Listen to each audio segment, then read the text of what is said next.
ओम नमो भगवते वासुदेवाय।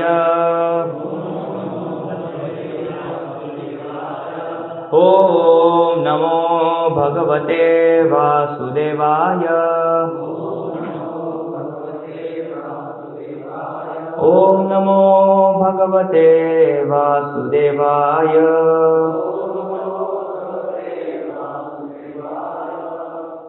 स्कंद 4 अध्याय 3 शिव तथा सती का संवाद। श्लोक क्रमांक 23। सत्वं विशुद्धं वसुदेव शब्दितं यत् ईयते तत्र पुमान् अपावृतः सत्वे च तस्मिन् भगवान् वासुदेवः हि अधोक्षजः मे नमसा विधीयते। सत्वं विशुद्धं वसुदेव शब्दितं यदीयते तत्र पुमानपावृतः सत्वे च तस्मिन् भगवान् वासुदेवो हो यथोक्षजे मे नमसा विधीयते। सत्वं चेतना, विशुद्धं शुद्ध, वसुदेव वसुदेव, शब्दितम नाम से विख्यात, यत् क्योंकि, ईयते प्रकट होता है, तत्र वहाँ, पुमान परम पुरुष, अपावृतः किसी आवरण के बिना, सत्वे चेतना में, च तथा, तस्मिन् उसमें, भगवान वासुदेवः वासुदेव ही क्योंकि, अधोक्षजः दिव्य, में मेरे द्वारा, नमसा नमस्कार से, विधीयते पूजित। अनुवाद एवं तात्पर्य अभय चरणारविंद भक्ति वेदांत स्वामी श्रील प्रभुपाद द्वारा अनुवाद। मैं शुद्ध कृष्ण चेतना में भगवान वासुदेव को सदैव नमस्कार करता रहता हूँ। कृष्ण भावनामृत ही सदैव शुद्ध चेतना है, जिसमें वासुदेव नाम से अभिहित श्री भगवान का बिना किसी प्रकार का दुराव का अनुभव होता है। तात्पर्य: जीवात्मा स्वाभाविक रूप से शुद्ध है। असंगोह्यम पुरुषः, वेदों में कहा गया है कि आत्मा सदैव शुद्ध और भौतिक आसक्ति से अदूषित रहता है। आत्मा के साथ देह की पहचान करना अज्ञान के कारण है। ज्यों ही कोई पूरी तरह से कृष्ण भावना भावित हो जाता है, तो यह समझना चाहिए कि वह शुद्ध मूल स्वाभाविक स्थिति को प्राप्त हो गया है। यह स्थिति शुद्ध सत्व कहलाती है। चूंकि यह शुद्ध सत्व स्थिति अंतरंगा शक्ति के प्रत्यक्ष वश में है, अतः इस स्थिति में सारे सांसारिक कार्य रुक जाते हैं। उदाहरणार्थ, जब लोहे को अग्नि में रखा जाता है तो वह गर्म होता है, और जब लाल हो जाता है तो यह लोहा होकर भी अग्नि के समान कार्य करता है। इसी प्रकार जब तांबे में से बिजली प्रवाहित होती है तो वह तांबे की भांति कार्य नहीं करता, वह बिजली की भांति कर्म करता है। भगवद गीता 14:26 में भी पुष्टि हुई है कि जो भगवान के अमिश्रित भक्ति करता है वह तुरंत ही शुद्ध ब्रह्म पद को प्राप्त होता है। माम चयो व्यभिचारेण भक्ति योगेन सेवते सगुणान समतीत्यैतान ब्रह्म भूयाय कल्पते। अतः जैसा कि श्लोक में कहा गया है, शुद्ध सत्व दिव्य पद है, जो पारिभाषिक रूप में वसुदेव कहलाता है। वसुदेव एक पुरुष का भी नाम है, जिससे कृष्ण प्रकट हुए। यह श्लोक बताता है कि शुद्ध स्थिति वसुदेव कहलाती है, क्योंकि उस स्थिति में भगवान वासुदेव बिना किसी दुराव के अनुभव किए जाते हैं। अतः अमिश्रित भक्ति करने के लिए सकाम कर्म या मानसिक कल्पना द्वारा किसी प्रकार के भौतिक लाभ की इच्छा किए बिना भक्ति के नियमों का पालन करना चाहिए। शुद्ध भक्ति में मनुष्य अकारण तथा बिना किसी रुकावट के अपना कर्तव्य मानकर भगवान की मात्र सेवा करता रहता है। यही शुद्ध सत्व या वासुदेव कहलाता है। क्योंकि इस अवस्था में भक्त के हृदय में परम पुरुष कृष्ण का उदय होता है। श्रीलजीव गोस्वामी ने अपने भागवत संदर्भ में इस वासुदेव अथवा शुद्ध सत्व का अत्यंत मनोहारी वर्णन किया है। वे बताते हैं कि गुरु के नाम के आगे अष्टोत्तर शत जोड़ दिया जाता है, जो वह सूचित करता है कि वह शुद्ध सत्व या वसुदेव की दिव्य स्थिति में है। वासुदेव शब्द का प्रयोग अन्य प्रकार से भी होता है। उदाहरणार्थ वासुदेव का अर्थ सर्वव्यापी भी है। सूर्य भी वासुदेव शब्दितम कहलाता है। भले ही वासुदेव को विभिन्न अर्थों में क्यों न प्रयुक्त करे, किंतु वासुदेव का अर्थ सर्वव्यापी या अंतर्यामी भगवान है। भगवद गीता 7:19 में भी कहा गया है, वासुदेव सर्वमिति। वास्तविक अनुभूति तो भगवान वासुदेव को समझना और उनकी शरण में जाना है। वसुदेव वह भाव भूमि है जिस पर श्री भगवान वासुदेव का बोध होता है। जब मनुष्य भौतिक प्रकृति के कलमश से रहित होता है और शुद्ध कृष्ण चेतना अथवा वसुदेव अर्थात वासुदेव पद में स्थित होता है, तो वह भगवान वासुदेव का बोध होता है। यह कैवल्य पद कहलाता है, जिसका अर्थ है शुद्ध चेतना। ज्ञानम सात्विकम कैवल्यम। जब मनुष्य शुद्ध दिव्य ज्ञान को प्राप्त होता है तो वह कैवल्य पद पर स्थित होता है। अतः वसुदेव का अर्थ कैवल्य भी होता है, जिसका व्यवहार सामान्य रूप से निर्विशेषवादी करते हैं। निर्गुण ने कैवल्य साक्षात्कार की अंतिम अवस्था नहीं है। अकृष्ण चेतना कैवल्य में जब कोई भगवान को समझ लेता है तो वह सफल हो जाता है। उस शुद्ध अवस्था में श्रवण, कीर्तन, स्मरण इत्यादि के द्वारा कृष्ण विज्ञान का विकास होने से मनुष्य भगवान को समझ सकता है। ये सारे कार्य परमेश्वर की अंतरंगा शक्ति के निर्देशन में होते हैं। इस श्लोक में अंतरंगा शक्ति के कार्य का वर्णन भी अपावृत अर्थात किसी आवरण से रहित रूप में किया गया है। चूंकि भगवान उनका नाम, रूप, गुण, सामग्री इत्यादि दिव्य होने के कारण भौतिक प्रकृति से परे है, अतः भौतिक इंद्रियों के द्वारा इनमें से किसी एक को भी समझ पाना संभव नहीं है। जब इंद्रियां शुद्ध भक्ति करने से पवित्र हो जाती है, ऋषिकेण ऋषिकेश सेवनम भक्ति रुच्यते, तो शुद्ध इंद्रिया श्री कृष्ण को बिना आवरण के देख सकती है। अब कोई यह प्रश्न करे कि चूंकि भक्त के वस्तुतः वही भौतिक देह होती है, तो वही भौतिक नेत्र किस प्रकार भक्ति से पवित्र हो सकते हैं। भगवान चैतन्य ने जो उदाहरण दिया है वह है कि भक्ति से मन का दर्पण निर्मल हो जाता है। स्वच्छ दर्पण में मुख को स्पष्ट देखा जा सकता है। इसी प्रकार केवल मन के दर्पण को स्वच्छ कर लेने से भगवान की स्पष्ट अनुभूति हो सकती है। भगवद गीता 8:8 में कहा गया है, अभ्यास योग युक्तेन। निर्दिष्ट कर्तव्य को भक्ति में करते हुए चेतसा नान्यगामिना, या ईश्वर के विषय में केवल सुनकर तथा उनका कीर्तन करके यदि किसी का मन निरंतर श्रवण तथा कीर्तन में लगा रहे और अन्यत्र कहीं न जाए, तो मनुष्य को भगवान का साक्षात्कार हो सकता है। जैसे कि भगवान चैतन्य ने पुष्टि की है, भक्ति योग प्रक्रिया द्वारा श्रवण तथा कीर्तन से प्रारंभ करके मनुष्य अपने मन तथा हृदय को स्वच्छ बना सकता है और इस तरह वह भगवान के मुख का स्पष्ट दर्शन पा सकता है। शिवजी ने बताया कि चूंकि उनके हृदय तथा मन के अंदर परमेश्वर सदा विद्यमान रहते हैं, अतः उनका हृदय सदैव वासुदेव की भावना से पूरित रहता है और वे पूर्ण पुरुषोत्तम भगवान को सदैव नमस्कार करते रहते हैं। दूसरे शब्दों में कहा जा सकता है कि शिव सदैव समाधि में रहते हैं। यह समाधि भक्त के वश की बात नहीं, यह तो वासुदेव के वश में है, क्योंकि भगवान की समस्त अंतरंगा शक्ति उन्हीं के आदेश से कार्यशील होती है। वस्तुतः भौतिक शक्ति भी उन्हीं के आदेश से कार्यशील है, किंतु उनकी प्रत्यक्ष इच्छा तो आत्मिक शक्ति द्वारा पूरी होती है। अतः अपनी अंतरंगा शक्ति से वे स्वयं प्रकट होते हैं। भगवद गीता 4:6 में कहा गया है, स्वयंभवा में आत्ममाया। आत्ममाया का अर्थ अंतरंगा शक्ति है। अपने भक्त की दिव्य प्रेमा भक्ति से प्रसन्न होकर वे अपनी इच्छा से अपनी अंतरंगा शक्ति से प्रकट होते हैं। भक्त कभी आदेश नहीं देता कि मेरे भगवान तुम यहाँ आओ जिससे मैं तुम्हारा दर्शन कर लूं। भक्त को यह पद प्राप्त नहीं कि वह ईश्वर को आदेश दे सके कि वे मेरे सम्मुख आओ या नाचो। ऐसे अनेक तथाकथित भक्त हैं जो ईश्वर को अपने समक्ष नाचते हुए आने के लिए बुलाते हैं, किंतु ईश्वर किसी के द्वारा आदेशित नहीं होते। हाँ, यदि वे किसी के शुद्ध भक्तिमय कार्यकलापों से प्रसन्न हो जाते हैं तो वे स्वतः प्रकट होते हैं। इसीलिए इस श्लोक में अधोक्षज शब्द अत्यंत सार्थक है, क्योंकि यह सूचित करता है कि हमारी भौतिक इंद्रियों के कार्यों से ईश्वर का साक्षात्कार नहीं हो पाएगा। कोई अपनी मानसिक कल्पना के प्रयास से भगवान का साक्षात्कार नहीं कर सकता, किंतु यदि वह ऐसा करना चाहता है तो उसे अपनी इंद्रियों के सारे कार्यों को दमित करना पड़ेगा और तब भगवान आत्मिक शक्ति को प्रकट करते हुए शुद्ध भक्त के समक्ष प्रकट होते हैं। तो जब भगवान शुद्ध भक्त के समक्ष प्रकट होते हैं तो भक्त के लिए उनको सादर नमस्कार करने के अतिरिक्त कोई अन्य कर्तव्य नहीं रह जाता।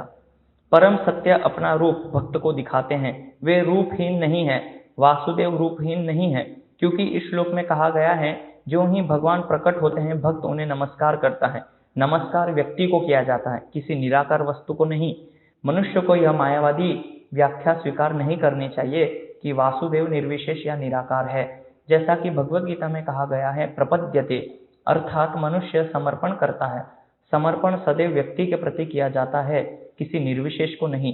जब समर्पण या नमस्कार करने का प्रश्न आता है तो समर्पण या नमस्कार का कोई ना कोई लक्ष्य होना चाहिए।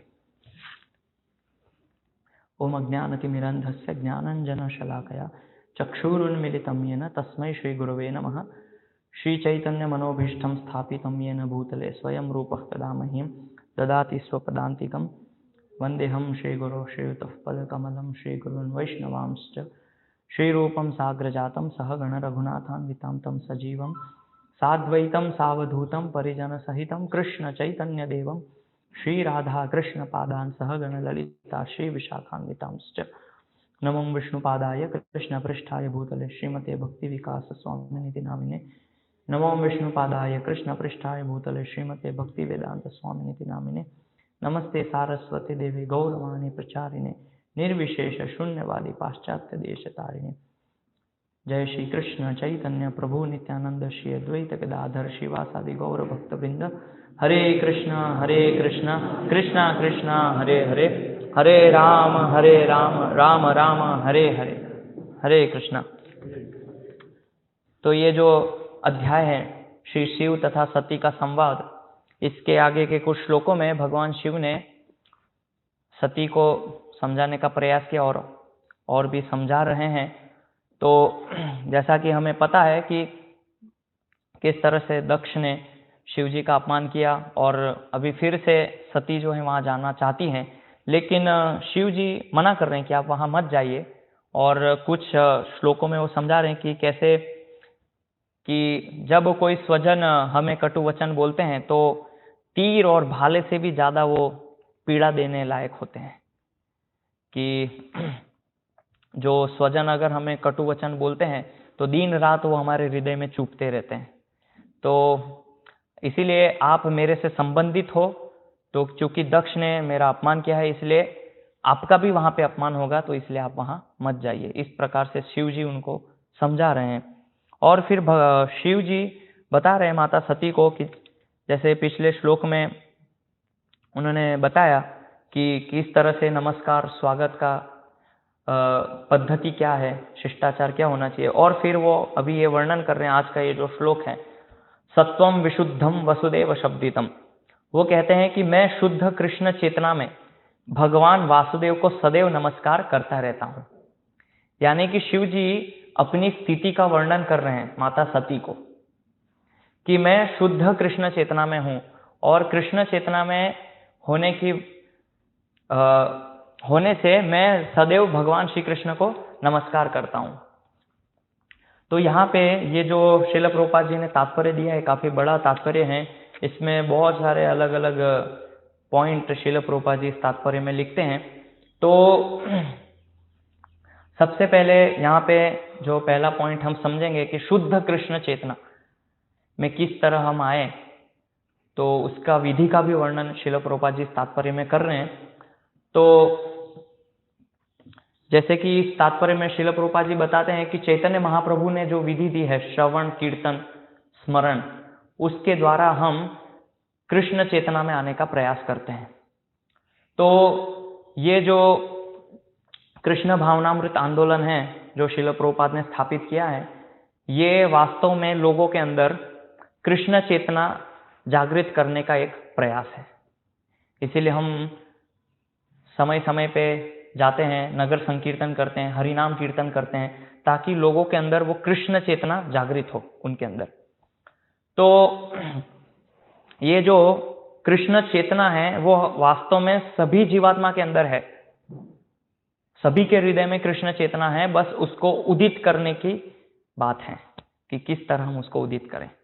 तो बाहर जो कर्मी लोग हैं जिनको कुछ पता नहीं है, उनके लिए हम लोग हरिनाम संकीर्तन करते हैं, पुस्तक वितरण करते हैं जिससे वो पुस्तक पढ़े और कुछ कृष्ण चेतना जागृत हो, प्रसाद वितरण करते हैं ताकि प्रसाद खाने से उनकी कृष्ण चेतना विकसित हो। ये एक स्तर का प्रयास है। और उसके बाद जो भक्त समुदाय हैं, जो भक्त लोग साथ में रहते हैं, तो हम भक्त समुदाय में नित्य रूप से भागवत कथा श्रवण करते हैं और भक्तों के साथ आदान प्रदान करते हैं, भगवान के बारे में कथा का आपस में चर्चा करते हैं। तो ये सारे कार्यकलाप हम भक्त समुदाय में करते हैं। तो जैसे कि बताया गया है श्रीमद् भगवद गीता में 10वें अध्याय में कि भगवान बोलते हैं कि मत चित्ता मत गतः प्राण बोधयन्तः परस्परम कथयन्तश्च माम नित्यम तुष्यन्ति च रमन्ति च, कि मेरे भक्त जो हैं मत चित्त, उनका जो चित्त है वो मेरे में वास करता है। तो ये जो उदाहरण है ये हम शिव जी का उदाहरण ले सकते हैं कि शिव जी का जो मन है वो पूरी तरह से भगवान कृष्ण में लगा हुआ है, मत चित्त मत गतः प्राण। और फिर भगवान कहते हैं कि बोधयन्तः परस्परम, कि जब एक भक्त दूसरे भक्त आपस में मिलते हैं तो क्या करते हैं, कथयन्तश्च, कहते हैं, क्या कहते हैं, मेरी कथा का आपस से संवाद करते हैं। और फिर क्या होता है, तुष्यन्ति च रमन्ति च, जब वो लोग आपस में चर्चा करते हैं तो उससे उनको आनंद का अनुभव होता है, संतुष्टि अनुभव होती है। तो अभी ये शुद्ध कृष्ण चेतना अभी हम उस स्तर पे नहीं है और उसको धीरे धीरे क्रमशः हम उस स्तर पे जाने का प्रयास कर रहे हैं, सभी भक्त लोग अपने अपने स्तर पे। तो कोई किसी स्तर पे है, कोई अलग स्तर पे है। तो लेकिन ये जो शुद्ध कृष्ण चेतना जिसके अंदर होती है उस व्यक्ति के लक्षण पूरी तरह से अलग होते हैं। ये हम देख सकते हैं श्रीमद् भागवतम में कि जैसे राजा ऋषभदेव हैं तो पूर्ण रूप से वो कृष्ण चेतना में थे, तो हम उनके कार्यों से देख सकते हैं। जो जड़ भरत हैं वो भी पूर्ण रूप से कृष्ण चेतना में स्थित हैं। तो इस तरह से जो व्यक्ति पूर्ण रूप से कृष्ण चेतना में स्थित होता है उसके लक्षण और भौतिकतावादी व्यक्ति के लक्षण पूरी तरह से अलग होते हैं। तो अभी हम इन लोग का आचरण देख के उनकी शिक्षाएं लेके हम तुलना कर सकते हैं कि हम किस स्तर पे हैं, ये हम सीख सकते हैं उनसे। तो हम देखते हैं कि हम कृष्ण भक्ति का अभ्यास कर रहे हैं, लेकिन जब हम भौतिक परिस्थिति में फंसते हैं या भौतिक इस जगत में रहते हैं तो कई बार हम भौतिक परिस्थिति से विचलित होते हैं या उससे प्रभावित हो जाते हैं। जैसे उदाहरण के लिए हमारी, क्योंकि वो कृष्ण चेतना अभी उस शुद्ध अवस्था में नहीं है, तो कई बार हम भौतिक गुणों के संसर्ग में आके उससे प्रभावित होते हैं। उदाहरण के लिए जैसे मान लीजिए कि हम बाहर जा रहे हैं और बाहर जाते जाते हमने गाना सुन लिया, शादी हो रही किसी के, डीजे पे गाना सुना, तो हम भी गुनगुनाने लगते हैं उसको स्मरण करके। क्यों? क्योंकि इस गुण के संसर्ग में आके अभी हमारी उस चेतना उतनी स्थिर नहीं है कृष्ण भक्ति में, तो कई बार हम उसमें फंस जाते हैं। या कई बार जब हम भगवान की सेवा करते हैं तो सेवा करते करते कई बार पिक्चर के गाने याद आ जाते हैं हमको, तो ये दर्शाता है कि हम कृष्ण चेतना में नहीं है। तो एक बार एक भक्त जो है वो भगवान के लिए रसोई कर रहे थे, तो रसोई करते करते एकदम से उनको गाना याद आ गया पिक्चर का। तो मैंने उनको बोला कि ये आप क्या कर रहे हैं, आप प्रसाद भगवान के लिए भोग बना रहे हो और एकदम से आप ये, तो कहने लगे कि ये मैंने सुना है बहुत ये गाना, तो मुझे एकदम से याद आ गया। पूर्व संस्कार, जो हमारे अंदर पूर्व संस्कार जो बने रहते हैं उससे ये सारी चीजें हमें स्मरण आती है। तो इसीलिए अधिक से अधिक हमें प्रयास करना चाहिए कि ज्यादा से ज्यादा हम भक्तों के संग में, जैसे कि उपदेशामृत में भी बताया गया है कि गुह्यम आख्याति पृच्छति ददाति प्रतिगृह्णाति, कि भक्तों से गुह्यति आख्याति पृच्छति, उनसे जिज्ञासा करनी चाहिए, प्रश्न पूछने चाहिए और गुह्य बातें होनी चाहिए। तो ये तो समझ है कि गुह्य बातें होनी चाहिए, लेकिन किस तरह की गुह्य बातें? गुह्य बातें ऐसे कि देखिए वो माता जी क्या करते हैं आपको पता है, वो प्रभु जी क्या करते हैं मंदिर में, वो ब्रह्मचारी क्या करते हैं, इस तरह की गुह्य बातें नहीं बताई गई है। गुह्य बातें का अर्थ है कि भगवान कृष्ण के बारे में लीला स्मरण करना, ऐसे सिद्धांत जो हमें समझ में नहीं आते उसके बारे में चर्चा करना। लेकिन हम अधिकतर जब मंदिर आते हैं तो आपस में भक्त लोग मिलते हैं तो सबसे पहले एक दूसरे भक्तों के ऊपर टीका टिप्पणी करते हैं। कृष्ण चर्चा नहीं होती है वहां पे कि उस भक्त ने क्या किया, वो ब्रह्मचारी क्या कर रहा है, वो माता जी ने क्या किया, वो गृहस्थ भक्त ने क्या किया, यही सब चर्चा करते हैं, कृष्ण के बारे में चर्चा नहीं करते हैं। तो इससे ये हम देख सकते हैं कि हमारी चेतना अभी कृष्ण चेतना नहीं है। तो चैतन्य महाप्रभु ने रघुनाथ दास गोस्वामी को उपदेश दिए थे, उसमें वो बताते हैं कि ग्राम्य कथा ना सुनीबे, ग्राम्य वार्ता न कहीबे, भाल ना खाईबे और भाल ना पढ़ीबे। तो उसमें चैतन्य महाप्रभु कहते हैं कि एक भक्त को ग्राम्य कथा नहीं कहनी चाहिए। ग्राम्य कथा अर्थात ऐसी कथा जिसका कृष्ण से कोई संबंध नहीं है, जिससे केवल हम ऐसी कथा जो केवल भक्तों का दोष निकालती है या हम उनकी टीका टिप्पणी करते हैं, तो इस तरह की कथा हमें नहीं करनी चाहिए। ये चैतन्य महाप्रभु रघुनाथ दास गोस्वामी को बताते हैं। और ग्राम्य कथा न सुनीबे, कि इस तरह की कथा अगर कोई कर रहा है, दो भक्त अगर आपस में किसी भक्त की चर्चा या किसी भक्त की टीका टिप्पणी करते तो उसको सुनना भी नहीं है। ग्राम्य कथा न सुनीबे, सामान्यतः हमारा स्वभाव होता है कि ऐसी कथा जब होती है, मतलब कृष्ण कथा नहीं, इस तरह की कथा होती है तो उसमें ज्यादा रुचि आती है हमको, कृष्ण कथा में उतनी रुचि नहीं आती है। तो दो भक्त जाते हैं तो हम भी उसमें शामिल हो जाते हैं और हम भी उसमें अपना मंतव्य प्रस्तुत करते हैं। जैसे बोला जाता है श्रीमद् भागवत कथा के बाद कि आपकी कोई टीका टिप्पणी हो तो बताइए, तो उसी प्रकार से वो भक्तों की जो चर्चा होती है उसमें अपनी टीका टिप्पणी करके आ जाते हैं। तो इसीलिए ये बहुत महत्वपूर्ण आदेश है चैतन्य महाप्रभु का। एक तरह हम लोग प्रयास कर रहे हैं शुद्ध कृष्ण चेतना में आने का। क्या प्रयास है कि हम नित्य रूप से भागवत श्रवण करते हैं और नित्य रूप से 16 माला का जप करते हैं, प्रसाद ग्रहण करते हैं। तो ये क्या है, हम कृष्ण चेतना में आने का प्रयास कर रहे हैं। तो हम अपनी अग्नि को बढ़ा रहे हैं, कृष्ण भक्ति की अग्नि को बढ़ा रहे हैं। और दूसरी तरह ऐसी चीजें करके उस अग्नि के अंदर हम पानी डाल रहे हैं जो आवश्यक नहीं है। तो कैसे हमारी चेतना विकसित होगी कृष्ण के लिए? असंभव है। लेकिन यहाँ पे शिव जी बोल रहे हैं कि मैं शुद्ध कृष्ण चेतना में भगवान वासुदेव को नमस्कार करता हूं।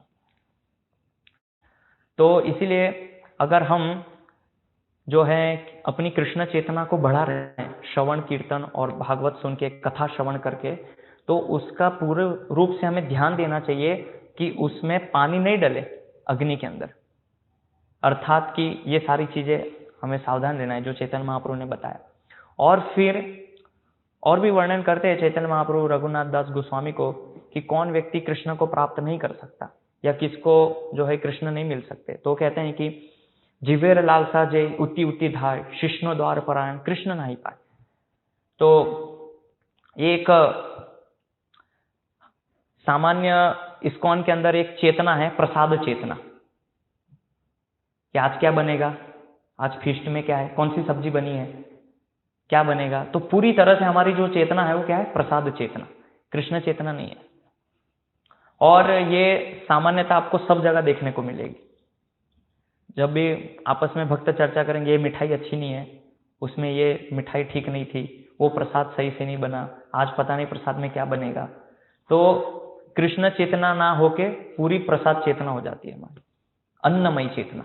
पूरा जो मन है उसी में लगा रहता है, अन्न में, खाना खाना खाना खाना, कृष्ण के बारे में कोई स्मरण नहीं है। तो इसीलिए ये जो शुद्ध कृष्ण चेतना को अगर हमें जागृत करना है तो उसमें बहुत ही हमें सावधान रहना पड़ेगा। क्योंकि अगर हम सावधान नहीं रहेंगे तो उससे हमारी जो चेतना बनी हुई है अभी जिस अवस्था में, कृष्ण चेतना जो भी हमारी है, अगर सावधान नहीं रहेंगे तो वो भी खत्म हो जाएगी। और क्योंकि माया इतनी प्रबल है या ये गुण इतने प्रबल हैं कि व्यक्ति को खींच के ले जाते हैं और हमें पता भी नहीं चलता है। तो कई बार हम तमोगुण में इतने चले जाते हैं, रजोगुण में, लेकिन सत्वगुण में उठने का प्रयास नहीं करते और हमें पता ही नहीं चलता है कि मैं रजोगुण तमोगुण में हूं। और यहाँ पे बताया कि शुद्ध सत्व, तो शुद्ध सत्व में आने के लिए पहले हमें सतोगुण में आना पड़ेगा। तो सतोगुण में आने का अर्थ है कि शुद्धता का पालन करना। सबसे पहले शुद्धता का पालन अर्थात स्वच्छ वस्त्र पहनना, सब शुचि मुचि का ध्यान रखना कि ये गंदा है या शुद्ध है, ये सारी चीजों का ध्यान रखना। तो बहुत सारे भक्त जो हैं शुचि का ध्यान नहीं रखते हैं, बहुत कपड़े गंदे हैं, धुले नहीं हैं, और बीड बैग जो माला है वो इतनी गंदी है, लेकिन उससे हमें कोई फर्क ही नहीं पड़ रहा है। और कोई गंदी चीज को छुआ तो उससे हाथ नहीं धोना, कोई देख नहीं रहा है तो वैसे ही हम सेवा करने लग जाते हैं। तो ऐसी बहुत सारी चीजें हैं जो हम ध्यान नहीं देते हैं और धीरे धीरे धीरे धीरे हम तमोगुण में चले जाते हैं और सतोगुण में उठने का प्रयास नहीं करते। तो जब तक हम सतोगुण में आने का प्रयास नहीं करेंगे तब तक हम ये शुद्ध सत्व में नहीं जा पाएंगे। तो हालांकि सतोगुण भी बांधता है, लेकिन सतोगुण में जब आएंगे तब इसके ऊपर उठ पाएंगे। और इसीलिए श्रील प्रभुपाद जी ने जब विदेश में गए तो भक्तों को सिखाया कि ये शुचि है, ये मुचि है, ये अशुद्ध है, ये शुद्ध है, क्या चीज छूने के बाद आपको हाथ धोना है, क्या करने के बाद आपको क्या क्रियाएं करनी है, सारी चीज सिखाई श्रील प्रभुपाद जी ने। जैसे उदाहरण के लिए शौच जाते हैं तो स्नान करना है, अगर हम मूत्र त्याग करते हैं तो हाथ पांव धोना है, कुल्ला करना है, ये सारी चीजें हमें सिखाई। क्यों? ताकि हम कृष्ण चेतना में रह पाए। कोई व्यक्ति अगर तमोगुण में रहेगा तो कृष्ण चेतना का प्रश्न ही नहीं है वहां पे। तो इसीलिए जब हम ऐसे अपनी कृष्ण चेतना को बढ़ाते हैं तो कृष्ण चेतना को बढ़ाने के लिए क्या करना चाहिए कि जैसे कि मैंने बताया कि ये जो ग्राम्य कथा है वो नहीं सुननी चाहिए और ना ही कहनी चाहिए इस प्रकार की ग्राम्य वार्ता, क्योंकि उससे हमारी चेतना दूषित होती है। तो आत्मा जो है वो पूर्ण रूप से शुद्ध है, लेकिन वो इस जगत में आके गुणों की वजह से वो दूषित हो गई है। तो अगर हम ऐसे दूषणों में रहेंगे तो फिर हमारी चेतना पूरी तरह से दूषित हो जाएगी। इसीलिए ऐसी चीजों से हमें अपने आप को बचा के रखनी चाहिए। अगर ऐसी चीजें हो रही हैं तो हमें उसको, अपने आप को उस चीज से दूर रखना है, ना कि उसमें शामिल होना है। लेकिन क्योंकि मन को जो है ऐसी चीजों में ज्यादा रस मिलता है, ज्यादा आनंद मिलता है, इसलिए वो उसी तरफ भागता है। और श्रीमद् भगवद गीता के दूसरे अध्याय के 70वें श्लोक के तात्पर्य में प्रभुपाद कहते हैं कि हमारा मन जो है कभी नहीं चाहता है कि कृष्ण का स्मरण हो, लेकिन हमें बलपूर्वक उसको खींचना पड़ता है, बलपूर्वक उसको लगाना पड़ता है कृष्ण भक्ति के लिए। जैसे नहीं चाहते हैं कि, मन नहीं चाहता है कि हम सुबह मंगला आरती उठें, लेकिन हमें बलपूर्वक उसको उठाना पड़ता है कि नहीं, मंगला आरती जाना है। किसी का मन, बहुत सारे भक्तों को माला करना अच्छा नहीं लगता, लेकिन बलपूर्वक करना पड़ता है। एक भक्त बता रहे थे अभी कुछ दिन, 2 दिन पहले, कि वो बहुत थके थे, तो मैंने उनको कहा कि आप थोड़ा विश्राम कीजिए। तो उन्होंने मुझे जो उत्तर दिया इस प्रकार से था कि प्रभु जी, विश्राम तो करना है, अगर ये 16 माला नहीं होती तो मैं 2-3 दिन रूम बंद करके आराम से सोता रहता, लेकिन ये 16 माला की वजह से मुझे उठना पड़ रहा है, ऐसा उनका उत्तर था। तो मन नहीं है, लेकिन बलपूर्वक करना पड़ रहा है। तो ऐसे ही बहुत सारी चीजें हैं जिसमें हमारा मन नहीं लगता है, लेकिन हमको बलपूर्वक उसमें लगाना पड़ता है उस चीज को करने के लिए। तो इसमें इस तात्पर्य के अंदर श्रील प्रभुपाद जी बता रहे हैं कि किस तरह से हम भगवान का दर्शन कर सकते हैं। जैसे कि यहाँ पे शिव जी जो है वो भगवान को देख पा रहे हैं और उनको नमस्कार करते हैं, तो हम किस तरह से देख सकते हैं। तो यहाँ पे बताया है कि जैसे जब हम अपनी इंद्रियों को भगवान की सेवा में लगाते हैं तो शुद्ध होती है, पवित्र होती है, और जब वो पवित्र होती है तो फिर स्पष्ट रूप से हम भगवान को देख पाएंगे। तो जैसे कि उदाहरण दिया है यहाँ पे, चैतन्य महाप्रभु जो उदाहरण देते हैं, चेतो दर्पण मार्जनम भव महादावाग्नि निर्वापणम, कि अभी हमारा जो चित्त है उसके ऊपर बहुत सारी धूल जमी है दर्पण के ऊपर। तो जैसे उदाहरण के लिए मान लीजिए कि दर्पण है और दर्पण के ऊपर धूल है, तो धूल है तो उसको हम साफ कर सकते हैं और थोड़ा आसान होगा साफ करना। अगर कई कई सालों से कमरा बंद है और कमरे के अंदर जो दर्पण है उसके ऊपर धूल चढ़ी हुई है तो थोड़ा और मुश्किल होगा। लेकिन उसके ऊपर अगर कीचड़ लगा हो, सूखा एकदम मोटी लेयर, तो और मुश्किल होगा सफाई करना। और यदि उसके ऊपर मान लीजिए कोई पेंट गिर जाए, एशियन पेंट या कोई कलर गिर जाए, तो उसको निकालना और कठिन हो जाएगा। तो उसी प्रकार से हमारे चित्त के अंदर इतनी सारी मलिनता की लेयर चढ़ी हुई, मोटी मोटी, क्रोध की, लोभ की, ईर्ष्या की, द्वेष की, ये सारी जो परतें हैं ये हमारी चित्त में बनी हुई है और उसकी वजह से जो है हम सही रूप से कृष्ण का स्मरण नहीं कर पाते। तो कितने अभ्यास की आवश्यकता है हम कल्पना कर सकते हैं इसको साफ करने की। तो जितना अधिक हम अभ्यास करते हैं, जितनी अधिक मात्रा में और गुणवत्ता के साथ, ऐसा नहीं कि खाली अभ्यास, गुणवत्ता के साथ, जैसे अगर माला भगवान का नाम जप कर रहे हैं तो उसमें भी गुणवत्ता होनी चाहिए। अगर बिना गुणवत्ता के करेंगे तो फिर परिणाम उतना जल्दी नहीं मिलेगा हमको। तो जो व्यक्ति जितनी अधिक अच्छी गुणवत्ता में भगवान का नाम जप करता है उसका उतना ही अधिक प्रगति होता है भक्ति में।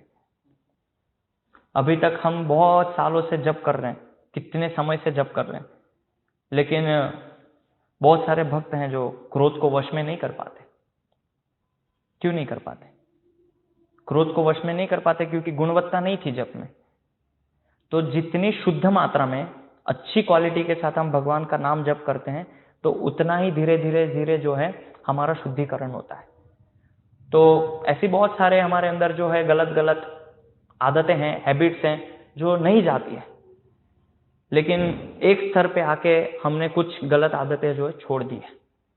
जैसे कि भक्ति में आने के पूर्व बहुत सारे भक्तों की कुछ कुछ गलत आदतें थी, लेकिन यहाँ पे आने के बाद कुछ एक प्रकार का रस मिला और वो आदतें छूट गई। लेकिन अभी भी हमारे अंदर बहुत सारे ऐसी गलत आदत हैं जो अभी हम नहीं छोड़ पा रहे हैं।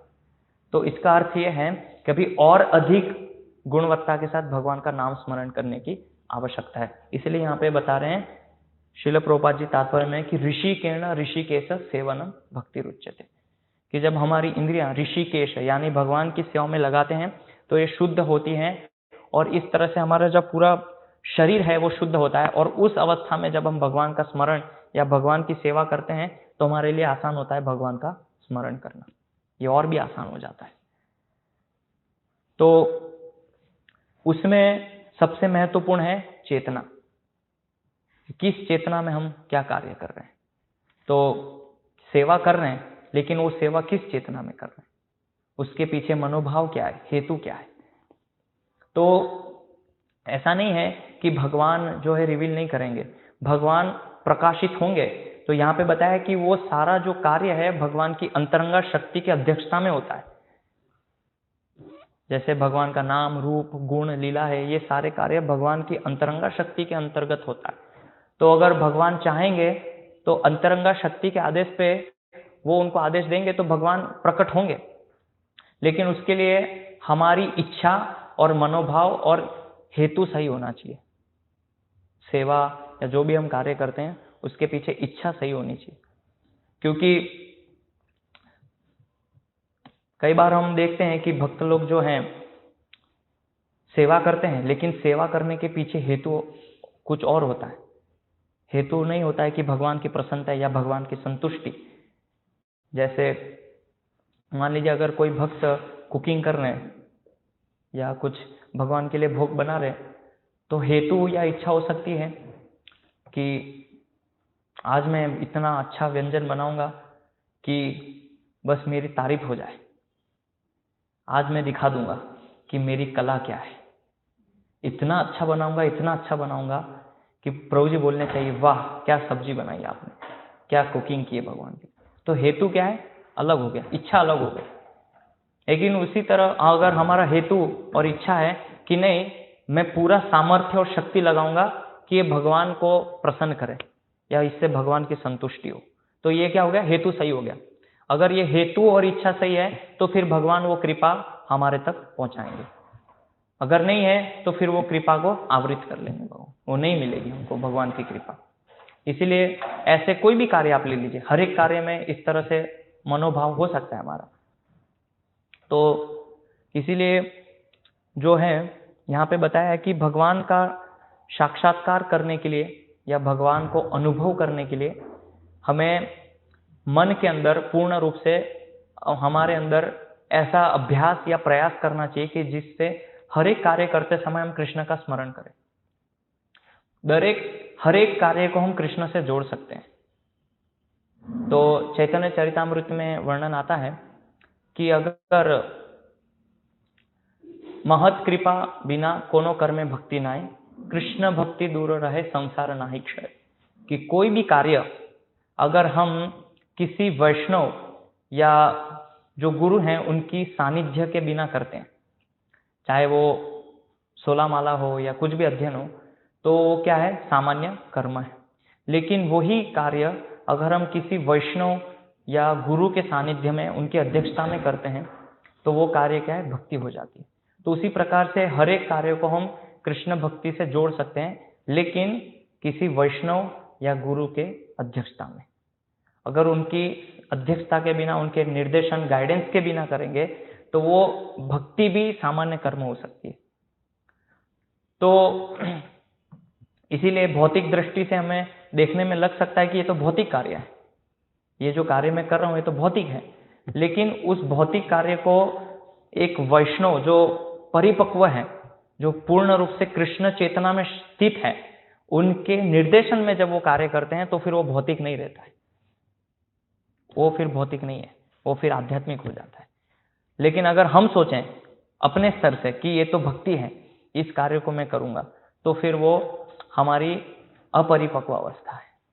इसीलिए जो भी हम कार्य करें या कोई भी कार्य करें, उसको कृष्ण से जोड़ने का प्रयास करना चाहिए। और वो सिखाते हैं हमें गुरु, या जो प्रतिनिधि हैं गुरु के, वो हमें सिखाते हैं कि इसको कृष्ण से कैसे जोड़ना है। और जैसे हम देखते हैं कि श्रील प्रभुपाद जी जब शिष्यों के साथ भ्रमण करते थे तो बहुत बार वो कोई भी चीज जब देखते थे तो उसको कृष्ण से जोड़ देते थे।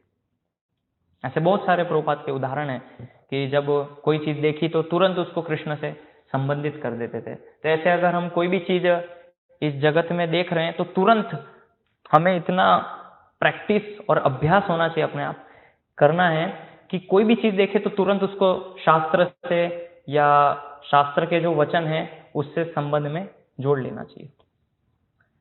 तो जैसे श्रील प्रभुपाद जी जब एक बार जा रहे थे, तो जब भ्रमण कर रहे थे तो भ्रमण करते करते देखा कि वहां पे पेड़ के ऊपर एक कौवा है और वहां पे वो टट्टी कर रहा है। तो श्रील प्रभुपाद ने पूछा, इसको देख के आप क्या समझते हैं? तो कुछ भक्त ने अपने अपने हिसाब से उत्तर दिया, लेकिन प्रभुपाद ने कहा कि ये देखिए कितना आसक्त है, ये जीव की स्थिति है कि इस जीव कितना आसक्त है, एक ही पेड़ पे आएगा रोज और वहीं बैठ के टट्टी करेगा, वो इतना आसक्त है। तो ये प्रभुपाद की चेतना है, शुद्ध कृष्ण चेतना, कि कोई भी चीज देखेंगे तुरंत जो है उसको कृष्ण के संबंध में जोड़ देंगे। तो ऐसे अभ्यास करते रहने से क्या होगा कि हम हर समय कृष्ण का स्मरण कर पाएंगे। एक बार जब श्रील प्रभुपाद जी भ्रमण कर रहे थे तो भ्रमण करते करते काफी ठंड थी, तो वहां पे उन्होंने एक बर्फ का पत्थर देखा और फिर प्रभुपाद जी ने उसको जो है लकड़ी से मारा और तोड़ दिया। तो शिष्यों ने पूछा, प्रभुपाद आपने ऐसा क्यों किया? तो प्रभुपाद ने बोला, ये अपनी स्वाभाविक स्थिति में नहीं है, क्योंकि जीव की स्वाभाविक स्थिति है जीवेर स्वरूप होय कृष्णेर नित्य ध्यास। तो ये प्रभुपाद ने श्लोक बताया। तो बोला कि अभी ये सही उसकी स्वाभाविक स्थिति है, पानी, ये अभी तक उसकी स्वाभाविक स्थिति में नहीं था। तो ऐसे बहुत सारे उदाहरण हैं, मतलब कि प्रभुपाद की लीलामृत आप पढ़ेंगे तो आप देख पाएंगे कि हर एक भौतिक चीज को कैसे कृष्ण से जोड़ रहे हैं, कृष्ण के संबंध में उसको देख पा रहे हैं। लेकिन अभी हम अगर हमारा अवलोकन करें तो हम बाहर जाते हैं, ऐसी कोई चीज देखते हैं तो उससे तुरंत प्रभावित हो जाते हैं, प्रलोभित हो जाते हैं ऐसी चीजों से। जैसे मान लीजिए कि कुछ खाने का कोई आइटम देखा बिल बोर्ड पे, तो देखते हैं कितना अच्छा पिज्जा है, लेकिन अभी तो मैं भक्ति में आ गया, खा नहीं सकता इसको। ये इतना अच्छा बर्गर पहले बहुत अच्छा इसमें टेस्ट आता था, लेकिन अभी नहीं खा सकता क्योंकि अब मैं भक्ति में हूँ। तो तुरंत भोग की इच्छा आ जाती है। कोई भी चीज जब हम ऐसे माया के जो विषय हैं उसको देखते हैं तो तुरंत हमारे अंदर भोग की वासना जागृत होती है। लेकिन प्रभुपाद के अंदर ऐसा नहीं है। प्रभुपाद की चेतना पूरी अलग है। उनके अंदर ये भोग की वासना नहीं है बिल्कुल भी। वो हर एक चीज को कृष्ण के संबंध में देख रहे हैं। इसीलिए श्रील प्रभुपाद 24/7 हर समय वो शुद्ध कृष्ण चेतना में थे। ऐसे श्रील प्रभुपाद से जब एक व्यक्ति ने पूछा कि क्या आपको काम वासना नहीं सताती है, तो श्रील प्रभुपाद बोले कि मेरे पास समय ही नहीं है सोचने के लिए। इतना मैं व्यस्त हूं भगवान की सेवा में कि मेरे पास टाइम ही नहीं है ये सब सोचने के लिए। तो हम देख सकते हैं कि श्रील प्रभुपाद इतने वृद्ध अवस्था में और शरीर भी उनको इतना कष्ट दे रहा है, पीड़ा दे रहा है, लेकिन कैसे वो पूरी तरह से उनकी बुद्धि, मन और चित्त और पूरी इंद्रियां सब तरीके से उन्होंने भगवान की सेवा में समर्पित कर दी, आहुति डाल दी है भगवान की सेवा में अपने शरीर को। ये हम देख सकते हैं श्रील प्रभुपाद के जीवन से। तो ऐसे ही हमें ऐसे जो महान महान भक्त हैं, जैसे हम देखते हैं कि ऋषभदेव हैं, तुकाराम महाराज हैं, श्रील प्रभुपाद जी हैं, किस तरह से लोग भगवान की सेवा में निरंतर लगे रहते थे। तो ऐसे ही हमें भी उनसे कुछ प्रेरणा और शिक्षा लेनी चाहिए अपने जीवन में। तो लेकिन अधिकांश भक्त जो हैं सामान्य रूप से ऐसा देखने में आता है कि प्रयास करते हैं लेकिन उसके साथ साथ रोते रहते हैं। हे प्रभु जी, मन नहीं लग रहा है, माला नहीं कर पा रहा हूं, मेरा अध्ययन नहीं हो रहा है, मैं क्या करूं। तो प्रोसेस है, विधि का वर्णन है शास्त्र में। उस विधि को आप गंभीरता से अपनाइए, उसको स्वीकार कीजिए और आनंद में रहिए। ब्लिसफुल, कृष्ण भक्ति का अर्थ है ब्लिसफुल। लेकिन कहीं ना कहीं अगर हम उस विधि को सही से नहीं अपनाएंगे, जो प्रभुपाद ने बताया कि जैसे नित्यम भागवत सेवा, कि नित्य रूप से भागवत श्रवण करना है, ये सारी जो विधि प्रभुपाद ने दी है उसको नहीं अपनाएंगे तो फिर रोते ही रहेंगे पूरे जीवन भर। दीक्षा भी हो जाएगी, ब्राह्मण दीक्षा भी होगी, सब होंगे, उसके बाद भी रोते ही रहेंगे। कभी जीवन में वो दिन नहीं आएगा कि हाँ अभी मैं कुछ कर रहा हूं। तो रोते रोते भक्ति होती है। तो इस तरह से हमारे मन को अभ्यास करवाना है कि पूरी तरह से मन जो है कैसे न कैसे बस भगवान के संबंध में लीला स्मरण हो, या फिर ऐसे भक्तों का चरित्र हम चर्चा करें जब भक्त आपस में मिलते हैं, या फिर जो आपने श्रवण किया है वो दूसरे भक्त को बताइए और फिर आप उनसे पूछिए कि आपने क्या पढ़ा, उनसे कुछ शिक्षाएं लीजिए।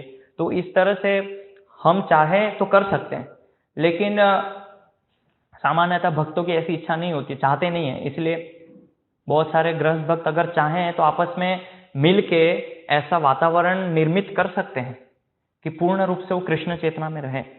इसीलिए हम कृष्ण, जैसे बहुत सारे गृहस्थ भक्त बोलते हैं कि हम कृष्ण चेतना में नहीं रह पाते क्योंकि हम बाहर भौतिक जगत में कार्य करते हैं, वहां पे सब दूषित जो लोग हैं उनका संग करना पड़ता है, विषयी लोग हैं उनका संग करना पड़ता है, तो कैसे कृष्ण चेतना में रहे। तो प्रयास करें कि माथे पे तिलक हो और घर में अगर रहें तो धोती कुर्ता पहन के हम रहें, प्रयास करें। लेकिन बहुत सारे भक्त डरते हैं, गृहस्थ भक्त ऑफिस में जाते हैं तो तिलक करने से डरते हैं कि क्या बोलेंगे, बॉस क्या कहेंगे। लेकिन अगर संभव है तो करके जाना चाहिए, उससे सामने वाले जो व्यक्ति हैं उनको भी स्मरण होगा, वो आपसे जिज्ञासा करेगा, आपसे प्रश्न पूछेगा और आपको अवसर मिलेगा कृष्ण भक्ति का प्रचार करने। तो ऐसे आप अपने जॉब में रहते हुए भी कृष्ण का स्मरण कर सकते हैं, हर एक परिस्थिति में भगवान का स्मरण कर सकते हैं। लेकिन बात यह है कि हम किस तरह से अपने आप को ढाल रहे हैं, किस तरह से हम अपने आप को नियोजित कर रहे हैं और कितना हम अभ्यास कर रहे हैं उस चीज का, ये महत्वपूर्ण है। तो ये चीज हमें शिव जी जो है सिखा रहे हैं यहाँ पे। और फिर इस श्लोक के अंदर बताते हैं कि इस तरह से जब हमारी इंद्रियां शुद्ध होगी, धीरे धीरे जब मन शुद्ध होगा, जब हम पूर्ण रूप से कृष्ण चेतना में जागृत हो जाएंगे, जब हमारे अंदर कृष्ण चेतना विकसित हो जाएगी पूर्ण रूपेण, तो फिर भगवान हमें सब जगह दिखाई देंगे। जैसे श्रील प्रभुपाद जी बोलते थे कि मैं एक बार जब वृंदावन में श्रील प्रभुपाद जी यज्ञ कर रहे थे तो उन्होंने यमुना माता जी से पूछा कि आपको यहाँ क्या क्या दिख रहा है। तो यमुना माता जी बोले कि यहाँ पे यज्ञशाला है, अग्नि हवन हो रहा है। तो प्रभुपाद जी ने बोला कि क्या आपको नारद जी पीछे नहीं दिखाई दे रहे, वहाँ शिव जी खड़े दिखाई नहीं दे रहे आपको, और ब्रह्मा जी आए हुए। हम देख सकते हैं कि प्रभुपाद कितने शुद्ध चेतना में क्यों ऐसे दिव्य जो महात्मा गण हैं उनको देख पा रहे हैं। तो इसका अर्थ क्या है कि वो भगवान को भी देख पा रहे हैं। तो इस तरह से जब हम हमारी जैसे जैसे इंद्रियां शुद्ध होती है धीरे धीरे, ऐसे लोगों का हम दर्शन कर पाएंगे, ऐसे महात्माओं का। अभी हम नहीं कर पा रहे हैं क्योंकि चेतना दूषित है, मन भी दूषित है और इंद्रियां भी दूषित है। और इसीलिए जो वैष्णव गण हैं उनका ये प्रिय श्रीमद् भागवतम पुराण है। इसलिए कहा गया श्रीमद् भागवतम यद अमलानम वैष्णवानाम प्रियम पुराणम, कि जो श्रीमद् भागवत पुराण है वो वैष्णव का प्रिय शास्त्र है। तो इसीलिए भागवत की चर्चा, भागवत का श्रवण, भागवत की कथा, तो इसमें हमें अपने आप को ज़्यादा से ज़्यादा नियोजित करना चाहिए, जितना ज़्यादा संभव हो सके। और फिर बताया कि जब हम नित्य रूप से सही तरीके से श्रीमद् भागवत का श्रवण करते हैं तो क्या होता है, नष्ट प्रायेषु भद्रेषु, कि हमारे अंदर जितनी भी अभद्र चीजें हैं, जो गंदी आदतें हैं, बुरी आदतें, वो सब नष्ट होगी। तो नित्यम भागवत श्रवण करने से। तो इसीलिए ये जो आज का तात्पर्य था ये तो काफी बड़ा है, और इसमें और भी बहुत सारी चीजें श्रील प्रभुपाद जी ने समझाई हैं। लेकिन हम ये जो आज का जो श्लोक है इससे बस ये शिक्षा लें कि किस तरह से हम जो शिव जी हैं उनसे ये शिक्षा ले सकते हैं कि हम अपने आप को निरंतर कृष्ण का स्मरण करवाएं, हमारे मन को, और उसके लिए अधिक से अधिक अभ्यास करें जितना संभव हो सके। क्योंकि अभी अगर हम अभ्यास करेंगे तो हमारे लिए मृत्यु के समय में आसान होगा भगवान का स्मरण करना। अगर अभी हम जो है कड़ाई से पालन नहीं करेंगे या सही मात्रा में श्रवण नहीं करेंगे, या कभी कभी कई बार ऐसा भी होता है कि भक्त लोग नियमित रूप से माला भी नहीं करते हैं, माला भी छोड़ देते हैं, या कई कई दिनों तक अध्ययन नहीं करते हैं, श्रवण नहीं करते हैं गुरु से, तो ये सारी चीजें हमारी चेतना को दूषित करेगी और मृत्यु के समय में हमें भगवान को स्मरण करना उतना ही मुश्किल होगा। तो फिर जब हम ऐसे अपने आप को अभ्यास में लगाएंगे तो फिर हम शुद्ध कृष्ण चेतना में आएंगे और फिर मृत्यु के समय भगवान का स्मरण करना आसान होगा। हरे कृष्ण। किसी का कुछ प्रश्न, जिज्ञासा?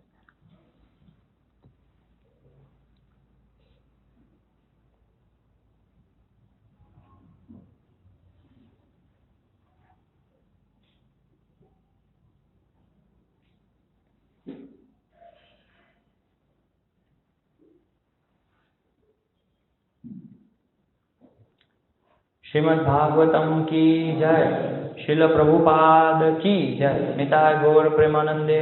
हरि हरि।